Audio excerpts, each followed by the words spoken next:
I'd now like to introduce a fantastic Roy Osbourne, who is a real colour theorist and is going to look at manuscripts and their understanding. I don't want to preempt your talk. Something completely different, which is very exciting.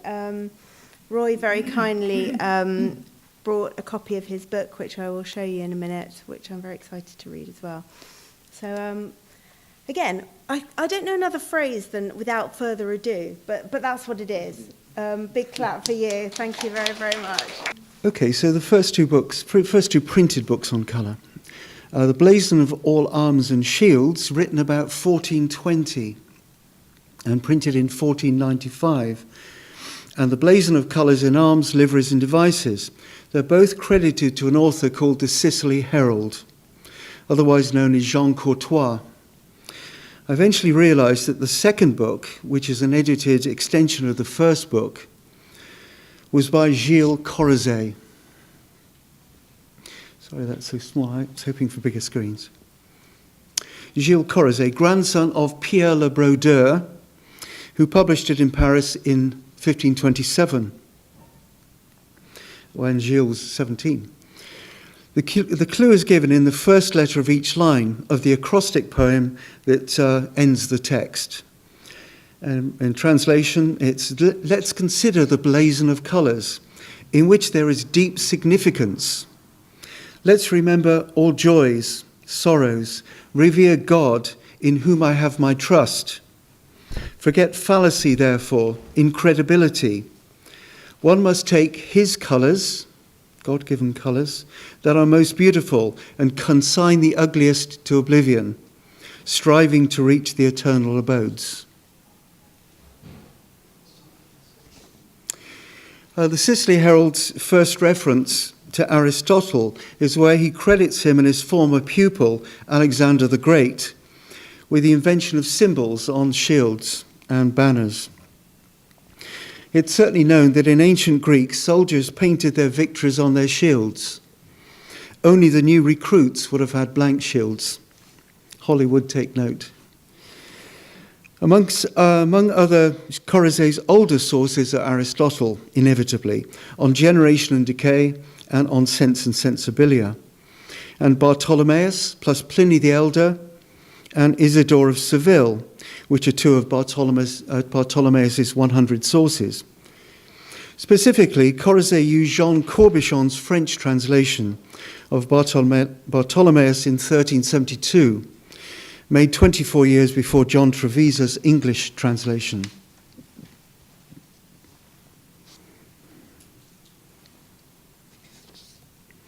Corrozet's first reference to Aristotle, I was hoping you could read that, but it doesn't matter too much, but from On Generation and Decay, where each of the four elements is said to possess two of the four sensible qualities. Fire is primarily hot and secondarily dry, air is hot and then wet, water is cold and then wet, and earth is cold and then dry. As seen here, Corrozet refers to this theory, which attempted to explain why certain colours are lighter or darker, or brighter or duller. So that connects with Grosseteste as well.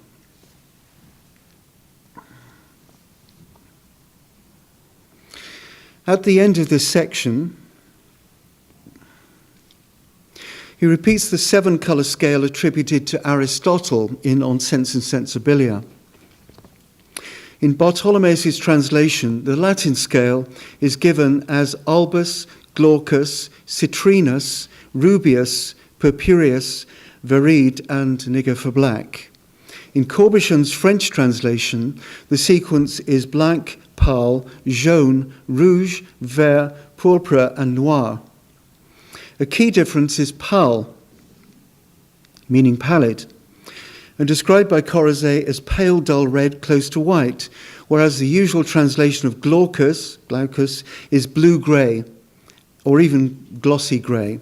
Something it often refers to something shining, something wet or shiny, the colour from a sheen. Wanting a fuller range, Corrozet then adds 4 more colours of his own, which are blue, carnation, violet and grey, before offering the symbolism of all 11 colours in turn. If we compare these with recent studies on colour terms, by substituting pallid with orange, they would exactly match the 11 basic colour terms as established by Berlin and Kay in 1969. These are orange, white, yellow, red, green, purple, black, blue, pink, violet and grey. Basic colour terms. Orange-yellow, or jaune-orangé, was used by Corozet. It's one of his two-word terms, rather than basic. And orange was certainly in use in English in the 1500s, and it was called rangio in Italian.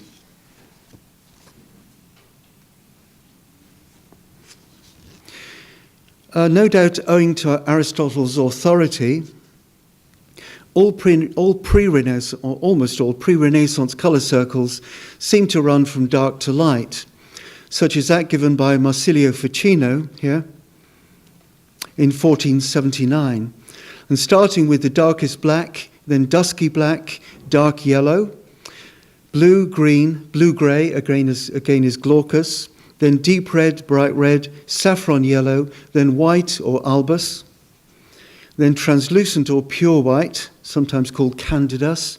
The candidate would be dressed in white, plus shining white and brilliant white. A year after Corozet's publication, Antonio Telesio's booklet on colours also breaks with this convention, and apart from Chesius, a metallic or bluish grey, which he likens to glaucous, then matte black and white, his chapter headings make a colour sequence from brown through rust red and ginger to red, pink, purple, yellow, green and cerulean blue. One might almost create a colour circle from them, or at least a colour mixing palette. Also, by combining Ferruginus with Rufus as orange, one relates to metal, one relates to the hair, for example, the same colour. They exactly match Berlin and Kay's 11 basic terms, but way back in 1528. One wonders if Antonio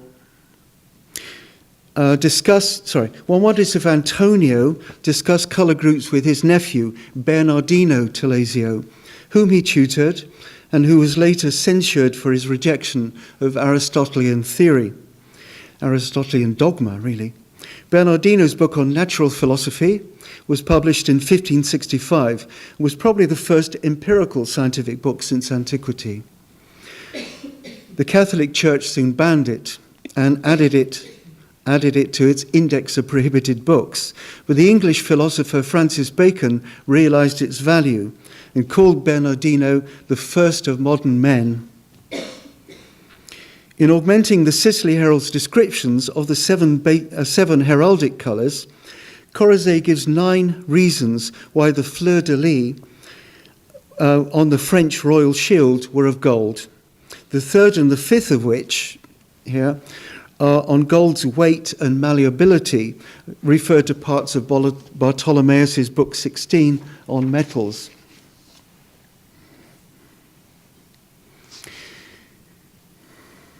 Corozet also gives examples from parts of Bartholomeus' book 16 on gemstones for some of his basic colours, including references to the green of the emerald, jasper, jade, malachite, prasein, and the last one's probably beryl. The original list came from Book 16 of Isidore's Etymologies, Chapter 7. The emerald, or smeraldo in Italian, or esmeralda, are named after Smaragdos in Egypt, where it was mined, and was associated with youth, hence Shakespeare's reference, "My salad days when I was green in judgment," and also chastity. And Agricola mentions, if either a man or a woman wears this gem during cohabitation and it touches their flesh, it will shatter. Prasein is from the Greek prasinos, meaning leek green or yellow green, and was sometimes called false malachite. The lower sentence is from a passage on why the field of the French king's shield is sapphire or azure blue.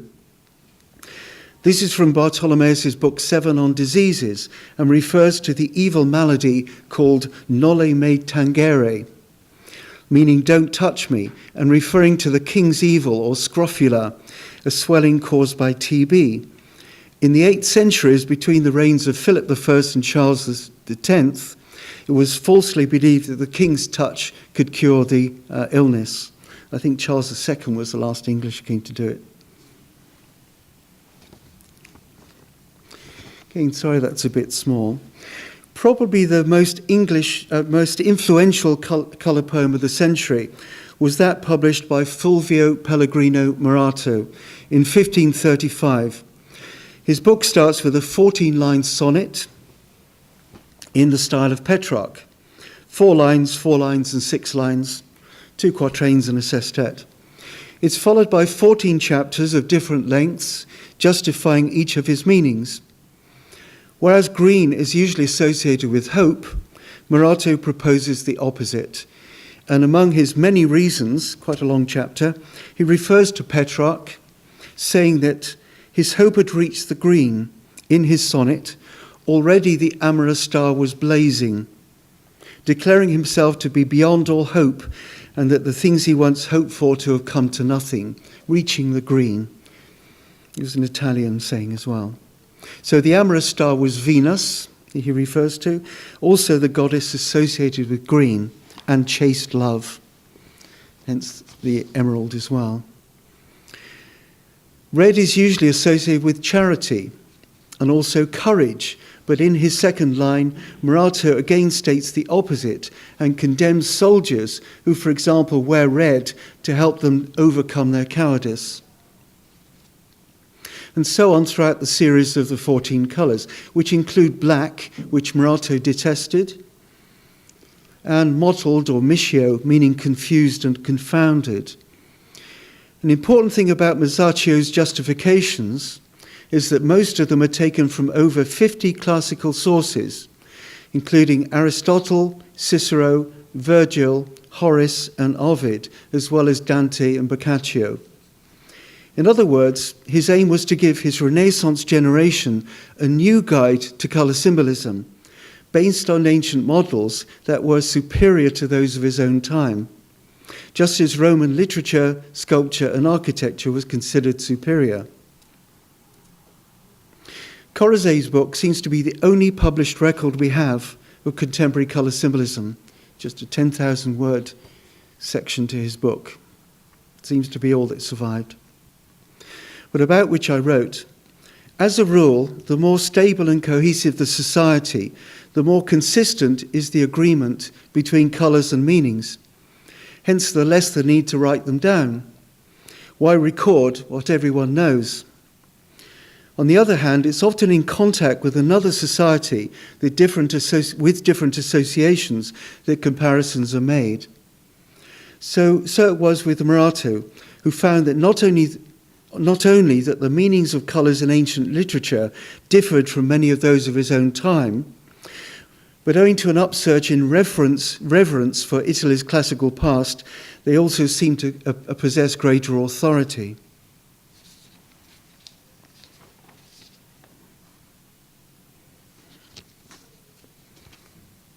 Morato also admits he felt dissatisfied with an earlier colour poem by Serafino and thought he could write a better one, a more profound one. In his prologue, Morato writes, "Into my hands has fallen a sonnet, which Serafino wrote more for jest than anything else." But he also writes, "I'm not to be ranked above Serafino, nor do I want to say much about him, lest there appear to be within me that which there is not, namely envy, since it's not right to tug the beard of a dead lion." Serafino, a very famous poet in his own lifetime. He died in 1500. Here, Serafino's 8 colours convey silent messages as part of a love poem, where hope is green and jealousy is blue. Blue is usually associated with faithfulness, although here turchino, or turquoise, seems to mean a greener blue than Morato's torcino, or sky blue. And in Shakespeare's Othello, jealousy is the green-eyed monster. Sorry, that's very small, isn't it? But the point is that this is a poem written by Alciato in about 1530. So 4 years before Morato, in 1531, a longer colour poem was published in Latin in Alciato's Emblem Book. The book launched a mid-century craze for moralistic poems, also called blazons. Clement Marot was the prominent blazonner of his time in France.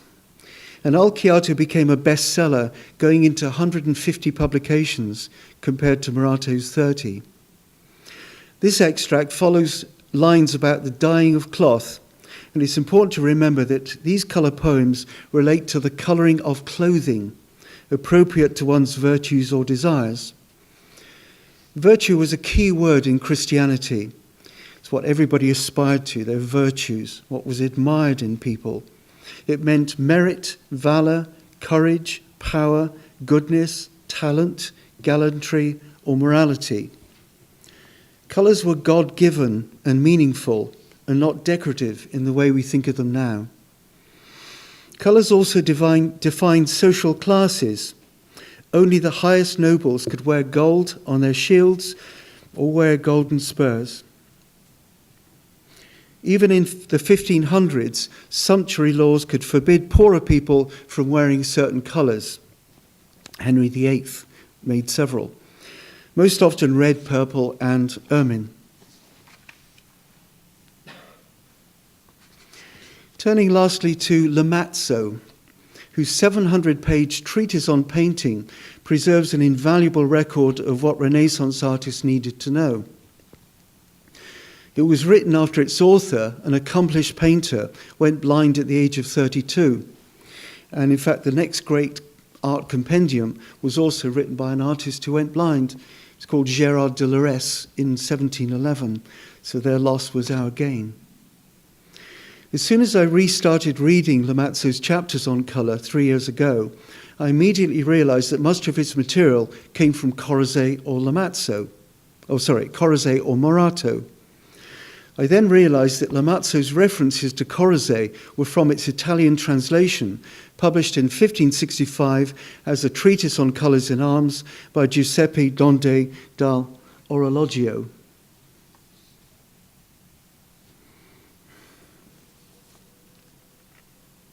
In chapter 58 of Book 6, Lemazzo mentions Telesio, Morato, and Cicelo Araldo, or Sicily Herald, by name.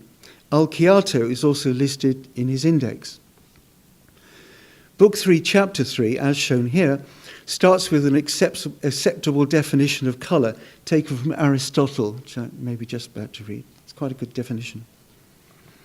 In the middle sentence on the left, we see the error made by Corbichon in 1372, translating glaucus as pallid instead of dull pink, or pallid or dull pink instead of blue-grey, is repeated by Lemazzo 200 years later, so we know where it came from. We talked about mistakes, as before, with Grosseteste, things left out and things included. Though Richard Haydock, on the right, decides to translate pallido as light yellow, and in fact, Telesio places pallidus in his yellow chapter, referring to someone look a little bit ill. These offer examples of how Aristotle's Greek, translated into Latin by Bartholomaeus, then into French by Corbichon, then into Italian by Orologio, then into English by Haydock, were further disseminated into whatever texts were influenced by them.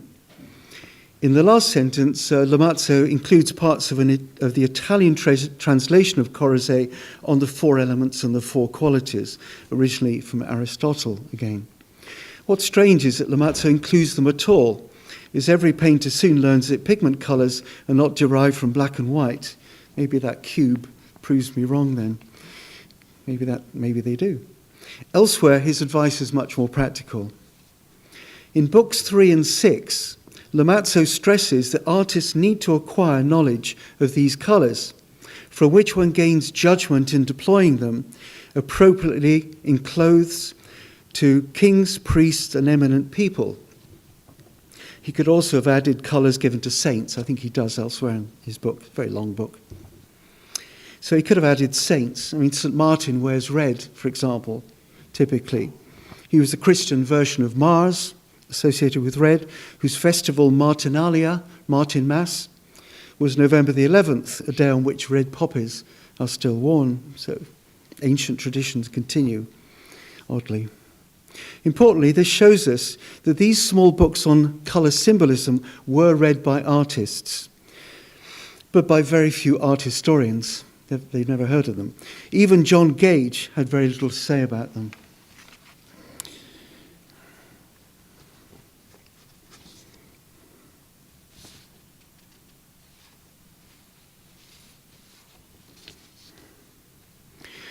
This is a list of other books on the subject, colour symbolism, many of which are in the Royal College Colour Collection, a colour reference library, or accessible on the internet. Dolce's book of 1565 translates Antonio Telesio's colour book into Italian and reprints most of Murato's book, steals it.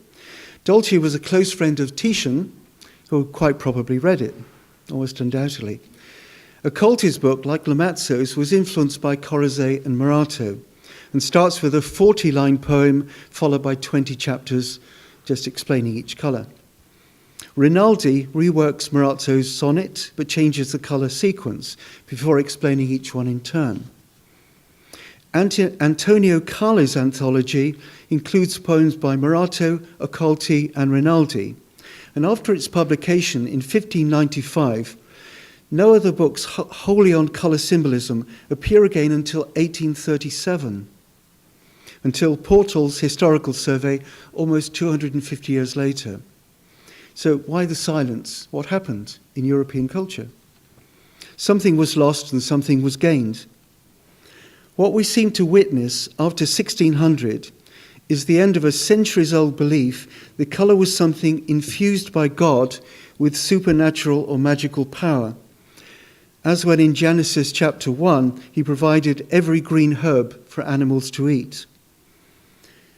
One reason was the Counter-Reformation, gathering momentum after 1550, with its zealous appetite for black clothing that characterizes all forms of religious fundamentalism down to the present time. You'll see it on your way home. Goethe's book of 1810 revised the colours of Hippocrates' four humours, or bodily fluids, in relation to 12 personality types. Later influenced Jung, of course. And does so in a way that echoes comments made by Lamazzo over 200 years earlier in Book 6, Chapter 8, a chapter entitled, What Sort of People Particularly Suit the Colours? So it's 16th century colour psychology. Lamazzo writes, for example, that colours that generally tend towards darkness, devoid of vivacity, belong to the elderly, philosophers, the poor, melancholics and solemn people. Alternatively, rosy colours and yellows belong to nymphs, youths and harlots.